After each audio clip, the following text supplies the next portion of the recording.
کیا ہے تو اس میں اگر یہ اللہ اور اس کے رسول کے تابع زندگی گزارنے والا بنے گا تو یہ لقد خلقنا الانسان فی احسن تقویم ہے، اور اگر یہ اس سے ہٹ کر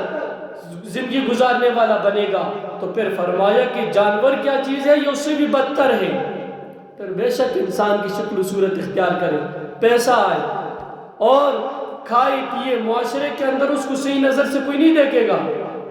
لیکن ان سب چیزوں کے ساتھ ساتھ ہمارے معاملات، ہمارے گھر، ہمارے پڑوس، ہماری رشتہ داریاں، خاندان، ان سب چیزوں کے اندر ہم قرآن و سنت کے مطابق چلیں گے تو پھر اللہ اور اس کے رسول کے مزید آگے راستے ہمارے لیے کھلیں گے اور ہمارے لیے اس پہ چلنا آسان ہوگا۔ پھر عقائد میں بات آتی ہے تو عقائد میں سب سے پہلے عقیدہ بتانے والے، اگر انسان کو انسان کے ذریعے عقیدے کا پتہ چل جائے تو انسانوں کو عقیدہ بتانے والے وہ انسان ہیں جن کو اللہ نے چن کر اپنے نمائندے بنا کر دنیا کے اندر امتوں کے رہنما بنا دیے، اور وہ ہے انبیاء کرام علیہم الصلاۃ والتسلیم۔ 1,24,000 کا مبیش انبیاء دنیا میں آئے ہیں، ہمیں ان کا عقیدہ دیکھنا چاہیے وہ کس عقیدے کی تھے۔ آج کل جتنے بھی ہم نے فرقے بنائے ان میں سے، ان فرقوں میں سے کوئی فرقہ ان انبیاء نے بنایا تھا؟ یہ سب چیزیں دیکھیں گے تو ان کا ایک ہی نعرہ اور ایک ہی عقیدہ تھا، وہ یہی تھا لا الہ الا اللہ۔ لا الہ کے اندر جتنی بھی گندگیاں،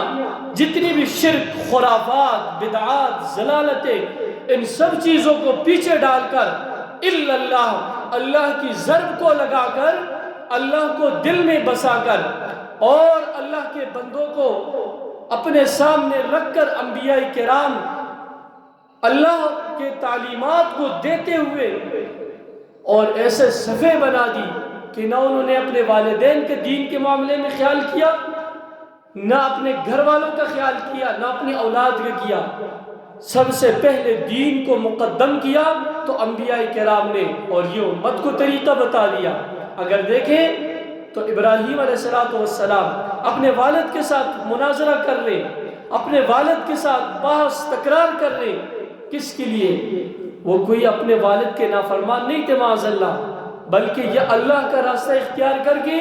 اللہ اور اس کے رسول کی تعلیمات کو مقدم کیا، والدین کو پیچھے چھوڑ دیا۔ حضرت نوح علیہ السلام اپنے بیٹے کنعان کے بارے میں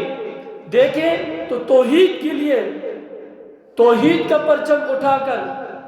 بار بار کہہ رہے کہ شرک کو چھوڑ دو، اللہ کی طرف آ جاؤ، اللہ کی طرف بلا رہے، اللہ کی طرف پکارے، لیکن وہ قوم سمیت نوح علیہ السلام کے بیٹے کے اللہ کے ساتھ شریک ٹھہرانے کے عادی تھے اور وہ اس طرف چلے گئے۔ نوح علیہ السلام نے یہ پرواہ نہیں کیا، اور جب دل میں بات آ گئی قرآن نے کہا، اللہ نے فرمایا انہ عمل غیر صالح، جو تیرے عمل کے ساتھ جس کا عمل نہیں مل رہا یہ تیرا بیٹا ہی نہیں ہے۔ تو اس لیے امت کے اندر رہیں گے تو پیغمبر علیہ الصلوۃ والتسلیم کے بتائے ہوئے طریقے کے مطابق رہیں گے، اگر ہم اس کے مطابق نہیں رہیں گے، ہم اپنی زبان سے اپنے آپ کو امتی کہلانے کے رہیں گے، لیکن جب کل قیامت کا دن ہوگا، امت کی تقسیم ہوگی، آقا علیہ الصلوۃ والسلام جب حوض کوثر پہ ہوں گے